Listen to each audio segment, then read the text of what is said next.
19e siècle et au début du 20e siècle, on appelle les Français d'Algérie toute personne européenne et juive qui ont été soit naturalisées, par exemple pour les Juifs, par le décret Crémieux en 1870, soit pour les Espagnols, les Italiens, les Allemands, les Suisses, les Irlandais, les Maltais, à partir de 1889, ils ont été donc naturalisés français. Ces Français d'Algérie ne sont pas tous des colons ou des colonialistes. Il y a à peu près 5% de colonialistes, c'est-à-dire ou de colons qui avaient des grandes terres et qui avaient des propriétés, etc. Le reste était composé de petits fonctionnaires, d'artisans, de ce qu'on appelait un peu partout les petits blancs. En France, on a tendance à penser que ces Français d'Algérie sont tous des colonialistes et sont tous riches. En réalité, on s'aperçoit que le salaire, le revenu moyen d'un Français d'Algérie est inférieur de 10 à 15% au revenu moyen d'un Français de même catégorie sociale. Mais bien évidemment, si par rapport à la France, ce Français d'Algérie est plus pauvre, il reste quand même beaucoup plus riche que l'indigène musulman en Algérie. Ces Français d'Algérie vont participer, comme d'ailleurs les indigènes, à la Première Guerre mondiale, à la Seconde Guerre mondiale, et quand éclate la guerre d'Algérie, il y a effectivement, on va dire, deux blocs. Un bloc indigène, autochtone, arabe, qui était de nationalité française, mais pas de citoyenneté française. C'est un peu la grande différence. Et l'autre bloc, les Français d'Algérie, avec les Juifs d'Algérie qui sont français, qui, effectivement, eux sont des citoyens. Ils sont en même temps français et citoyens. Et donc ces deux blocs vont s'affronter avec des passages entre les deux. Les frontières sont très perméables entre les deux groupes, je dirais. Et ces Français d'Algérie,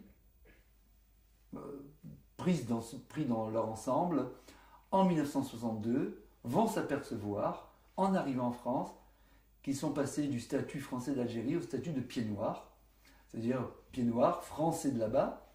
Le terme pied noir n'existait pas en Algérie, n'était pas utilisé.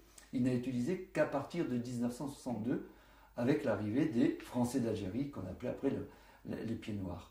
Donc, on est dans un continuum de migration. Ces Espagnols, ces Italiens, ces Français qui arrivent en Algérie, qui deviennent Français à la fin du XIXe siècle, et qui après, par le fait qu'ils sont devenus Français, sont obligés de partir, et viennent où? En France, même s'ils ne la connaissaient pas, cette France-là, puisqu'ils ne sont pas des Français de France, mais des Français d'ailleurs.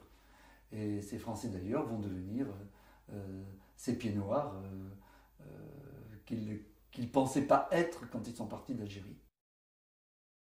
Moi, je suis née à Périgueux, dans l'Oranie, et j'ai toujours vécu à Périgueux. Il n'y avait qu'une seule classe, une école, ce qu'on appelle l'école Marie Curie, qui préparait au CAP de couture floue. Voilà, et je ne sais pas s'il y avait le brevet professionnel, il ne me semble pas. Donc CAP, et on était une classe de 15 élèves. Sur les 15, il y avait 5 Françaises de droit local. Voilà, donc on était 2 tiers, 1 tiers. Donc il y a toujours chez nous eu ce mixage de population. On vivait ensemble, nous étions ce qu'on appelle dans les HLM, mais c'est-à-dire le cours, parce qu'il y avait beaucoup d'Espagnols, moi-même je suis d'origine espagnole, et donc, enfin de descendance espagnole, et donc nous avions la cour dans laquelle nous avions toutes les populations, tous les habitants représentés, c'est-à-dire beaucoup d'Espagnols, une gitane, et puis une famille aussi, une Française de droit local. Honnêtement, c'est arrivé tellement progressivement que pour moi, il y avait une éducation normale. Enfin, pour moi, c'était la normalité. C'est-à-dire, quand on faisait le boulevard, qu'on entendait une grenade péter, on se couchait, on avait le réflexe de se coucher.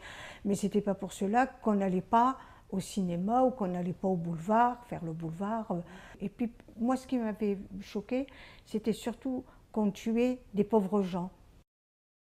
Il arrive un jour, il me dit, bon, ben, tu commences à... C'est le cercueil ou la valise.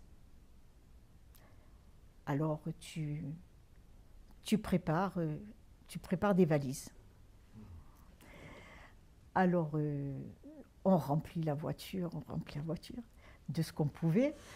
Et figurez-vous que là, la plante qui est là, eh bien, au fond, c'est de la terre d'Algérie.